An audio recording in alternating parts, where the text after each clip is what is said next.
இன்றைய நாள் கர்த்தருடைய வார்த்தை யாத்ராகம புத்தகம் 3ஆம் அதிகாரம் 4ஆம் வசனம். அவன் பார்க்கும்படிக்கு கிட்ட வருகிறதை கர்த்தர் கண்டார். முட்செடியின் நடுவிலிருந்து தேவன் அவனை நோக்கி, மோசே மோசே என்று கூப்பிட்டார். அவன், இதோ அடியேன் என்றான். ஆம் தேவ பிள்ளைகளே, இந்த காலை வேளையிலும் கர்த்தராகிய ஆண்டவர் உங்களோடு கூட பேசுகிறவராயிருக்கிறார். மோசையோடு கூட முட்செடியிலிருந்து பேசுவதை போல இந்த வசனத்தின் மூலமாய் தேவனாகிய கர்த்தர் உங்களோடு கூட பேசுகிறவராயிருக்கிறார்.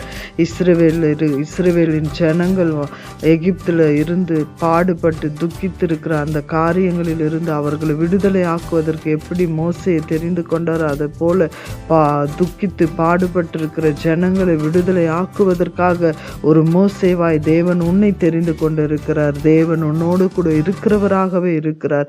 எல்லாவற்றிலும் இருந்து விடுவிக்கிற தேவன் பெரியவராய் இருக்கிறார். மோசையோடு இருந்து ஜனங்களை விடுவித்ததை போல உங்களோடு கூட இருந்து எல்லா சூழ்நிலையிலிருந்தும் தேவன் விடுவிக்கிறவராகவும் விடுதலை ஆக்குகிறவராகவும் இருப்பதற்காக அவருக்கு நன்றி சொல்லி இந்த வார்த்தை நீங்கள் விசுவாசிக்கும் பொழுது ஆண்டவர் எல்லா சூழ்நிலையிலிருந்தும் உங்களை விடுவித்து நடத்த வல்லவராயிருக்கிறார். God bless you.